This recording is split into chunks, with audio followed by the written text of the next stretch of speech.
사랑과 은혜의 하나님, 새벽을 깨워 주님 앞에 서게 하시니 감사합니다. 주님의 은혜로 하루를 여는 것이 우리의 가장 큰 복임을 고백합니다. 세상의 빛보다 먼저 주의 얼굴의 빛을 구하고 세상의 소리보다 먼저 주님의 음성 듣기 원합니다.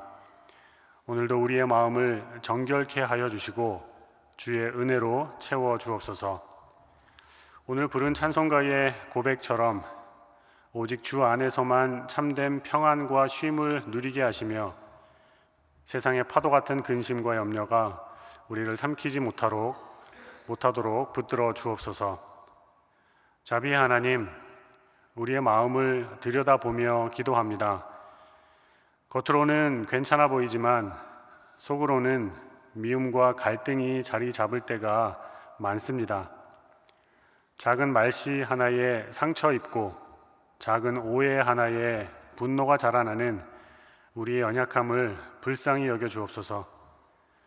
형제를 향한 미움과 증오가 우리 안에 뿌리 내리지 않도록 주의 사랑으로 거두어 주시고 우리 속사람이 용서와 화해를 경험하고 선택할 수 있도록 인도하여 주옵소서.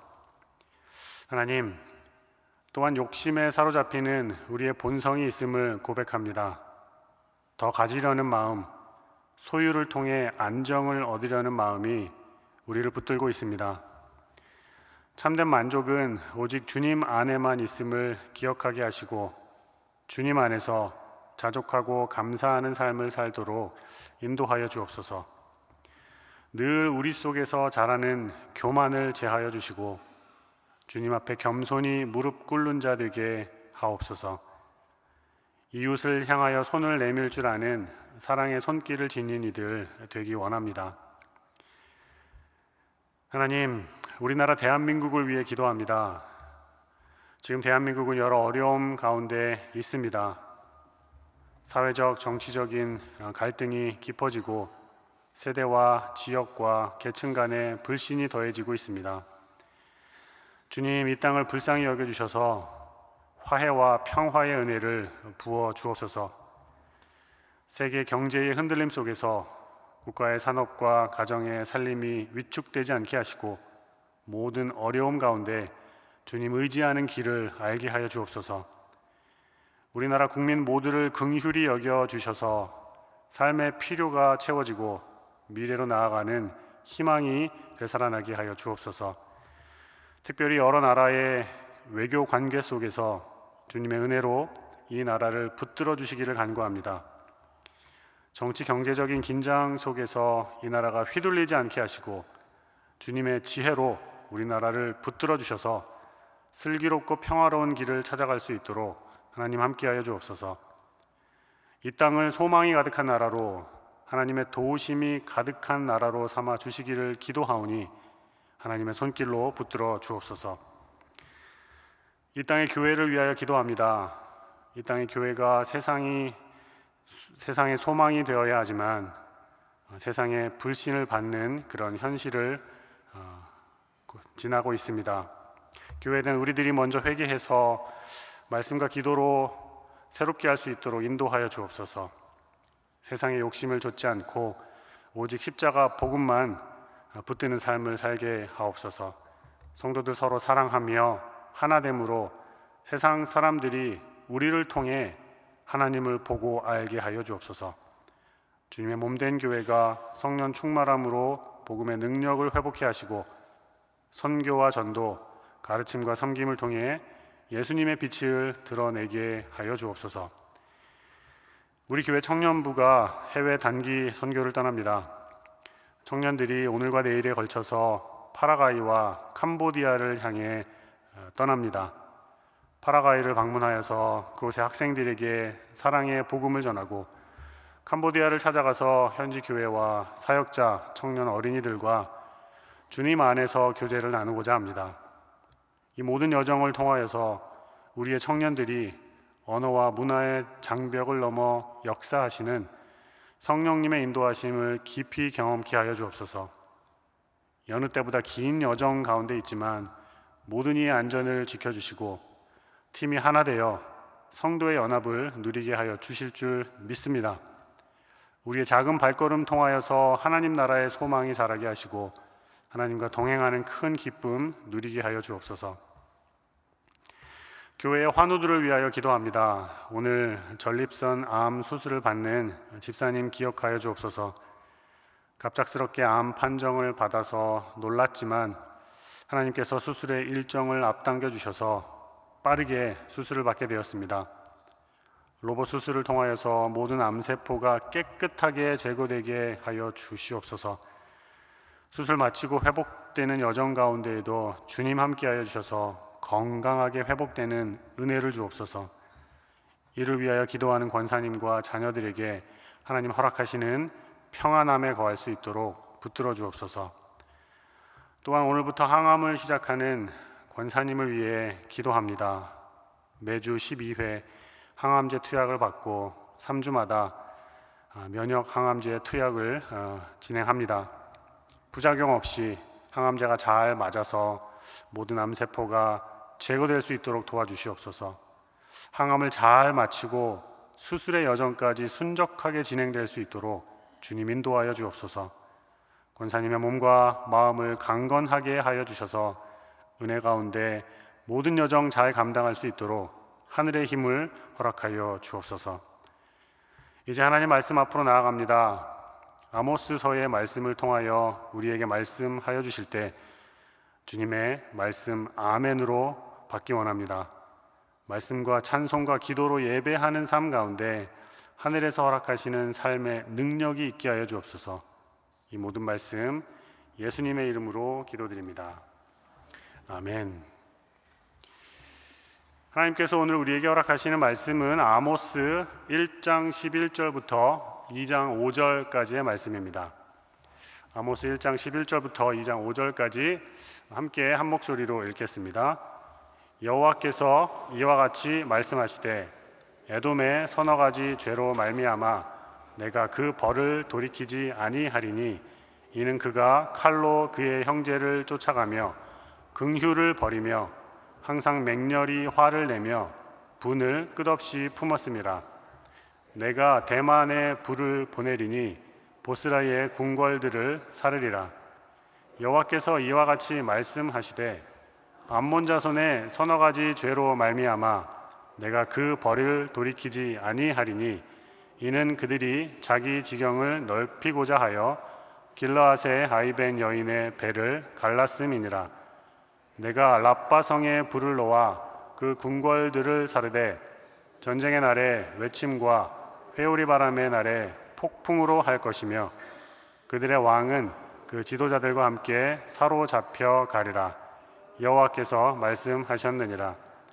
여호와께서 이와 같이 말씀하시되 모압의 서너 가지 죄로 말미암아 내가 그 벌을 돌이키지 아니하리니 이는 그가 에돔 왕의 뼈를 불살라 죄를 만들었음이라.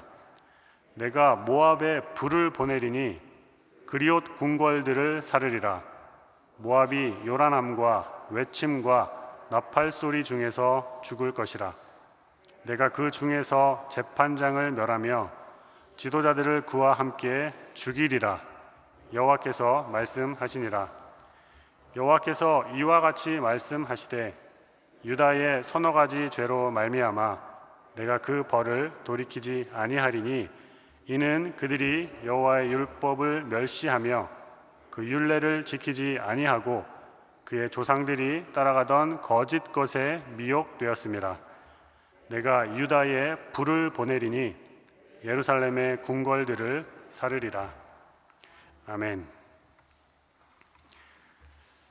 어제에 이어서 계속 아모스서를 보고 있습니다. 오늘 우리가 살펴보는 아모스 1장 그리고 2장에는 열방에 대한 심판 내용들이 나옵니다. 많은 나라가 나오는데 먼저 에돔에 대한 심판을 보도록 하겠습니다. 에돔이라는 나라는 우리가 알다시피 이삭의 아들 에서가 세운 나라입니다. 붉다라는 뜻의 에돔은요, 에서가 붉은 팥죽을 만들다가 장자 저작권을 잃어버린 사건에서 유래를 했습니다. 그리고 지형적으로도 에돔은 붉은 사암이 많은 지역에 위치하고 있습니다. 에돔은 이스라엘과 가까운 관계, 그러니까 형제 관계에 있었습니다. 그런데 종종 역사적으로 대립하기도 했는데 에돔이 이스라엘을 공격하고 적대감을 보였던 적이 있습니다. 이스라엘과 에돔의 관계를 설명하려면 제법 시간이 많이 걸리는데요. 결정적으로 바벨론이 침공해서 느부갓네살 왕이 예루살렘을 함락하고 멸망시킬 때 형제 나라였던 에돔이 유다를 돕지 않았습니다. 돕기는커녕 바벨론과 협력하여 유다의 멸망을 방관하고 또 기뻐했습니다. 그런 에돔에게 아모스를 통하여서 하나님의 심판 말씀이 전달이 됩니다. 11절 말씀 함께 읽겠습니다. 시작. 여호와께서 이와 같이 말씀하시되 에돔의 서너 가지 죄로 말미암아 내가 그 벌을 돌이키지 아니하리니 이는 그가 칼로 그의 형제를 쫓아가며 긍휼을 버리며 항상 맹렬히 화를 내며 분을 끝없이 품었습니다. 에돔의 서너 가지 죄로 말미암아. 이 표현을 주목해서 보시기 바랍니다. 아모스서에 계속 나오는 표현들이 있는데요. 그 중에 하나가 이 서너 가지 죄로 말미암아입니다. 오늘 우리가 선택하여 본 본문에도 4번이나 나옵니다. 지금 읽은 이제 11절 보시면 에돔의 서너 가지 죄로 말미암아 이렇게 되어 있고요. 13절로 넘어가서 보시면 암몬 자손의 서너 가지 죄로 말미암아 이렇게 되어 있습니다. 2장 1절에도 마찬가지입니다. 모압의 서너 가지 죄로 말미암아. 그리고 2장 4절도 보시면 유다의 서너 가지 죄로 말미암아. 계속 반복되고 있습니다. 심판의 메시지가 나오는 가운데 나라들의 이름이 바뀌지만 이 표현 서너 가지 죄로 말미암아 계속 반복해서 나오고 있습니다. 성경에 반복되어서 나오는 표현은 좀 주의를 집중해서 보셔야 됩니다. 그만큼 중요한 뜻이 있습니다. 서너 가지 죄로 말미암아. 자, 그러니까 서너 가지의 죄, 3개 혹은 4가지의 죄를 말하는 것은 아닙니다. 매우 많은 죄를 상징하는 그 시대에 사용되었던 관용적인 표현입니다. 그런데 오늘 우리가 살펴보는 에돔뿐만 아니라 모든 나라들, 이방 나라들과 심지어 유대까지 그 죄를 지적할 때도 서너 가지 죄로 말미암아 계속 나옵니다. 이 모든 나라들의 그리고 각각의 나라들의 죄가 3개 혹은 4개의 일리가 없죠. 그래서 이 표현에 대해서 좀 더 살펴볼 필요가 있습니다. 원어를 직역해서 보면 서너 가지 죄로 말미암아 이 표현은요, 죄악을 셋으로 인해 그리고 넷으로 인해 이런 표현이 됩니다. 조금 헷갈릴 수 있는데요, 원어의 내용을 최대치로 살펴보면 3가지에 4가지를 더한 7가지의 죄악으로 인해 이렇게 볼 수도 있습니다. 그러면 숫자가 나옵니다. 3이 나오고 4가 나오고 7이 나옵니다. 각 나라들의 3가지 죄를 이야기하고 4가지 죄를 언급했더니 더하니까 7가지가 됩니다. 3 그리고 4 더하기는 7이 되죠. 이 숫자들 말씀을 드리는 것은 구약 성경뿐만이 아니라 고대 근동에서 완전수로 인식되었던 중요한 숫자들이기 때문입니다. 3이라는 숫자를 말하면서 죄가 많다 하는 것은 말 그대로 죄가 많은 거고요. 3에다가 1을 더해서 4를 얘기하는 것은 그보다 더 많다가 되겠죠. 그러니까 이 많은 죄 때문에 하나님의 심판이 이르는 것은 당연하다, 이런 결론을 얻을 수 있습니다. 그리고 나중에 3 더하기 4는 7이 되니까요, 죄악이 이 정도로 완전한가?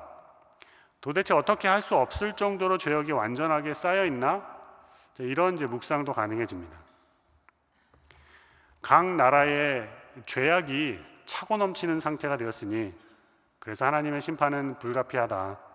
자연스럽게 연결되고 있는데요. 공동 번역 성경은 이 같은 의미를 살려서 에돔이 지은 죄, 그 쌓이고 쌓인 죄 때문에 이렇게 번역을 했습니다. 에돔이 지은 죄, 그 쌓이고 쌓인 죄 때문에.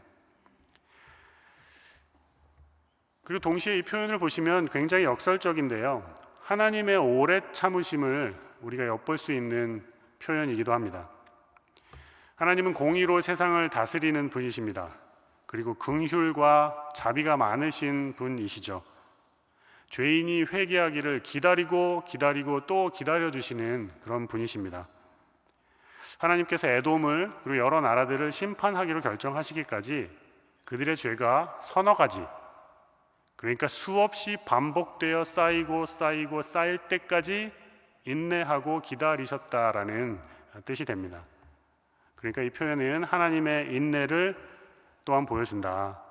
서로 다른 뜻이 한 문장 안에, 한 표현 안에 있다라는 말씀을 드립니다. 가만히 생각해 보니 아모스 선지자의 이름 뜻이 있었습니다. 어제 우리는요, 아모스 선지자 이름이 짐을 지는 사람이다 라는 이야기를 들었습니다. 인생의 무게가 도대체 얼마나 무거웠길래 짐을 지고 가는 것이 그의 이름에 표현되어 있었을까 생각을 한번 해봅니다. 하나님을 거부하고 아예 잊어버리고 살던 당시 이스라엘 사람들에게 하나님의 심판을 선포하는 것, 아모스 선지자 굉장히 힘들었겠죠. 평범한 목자 출신이었다고 했습니다. 제사장도 아니고 율법학자도 아니고 선지자의 가문도 아닌데 하나님의 무거운 메시지를 전해야 했기에 더 힘들었을 겁니다. 그리고 아모스가 활동했던 그 시기는 남북의 분열 왕국 시대인데요. 아수르 제국이 완전히 그 모습을 갖추기 전이라 북이스라엘이 여로보암 2세 때에 굉장히 막강한 나라의 부강함을 누릴 수 있었습니다. 그런데 내면적으로는 실상은 돌이킬 수 없는 타락의 길을 가고 있었습니다. 다시 말씀드리면 나라의 모든 부분에서 정치, 경제, 군사적으로 최고의 번영기를 통과하고 있던 북이스라엘.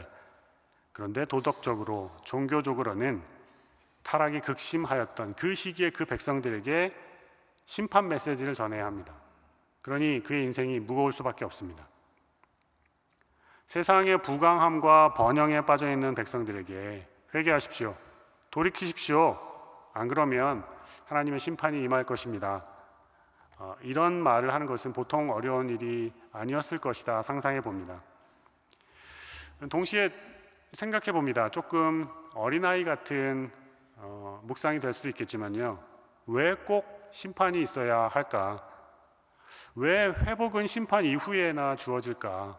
그냥 중간에 잘 말씀해 주시면 되지 않을까라는 거죠.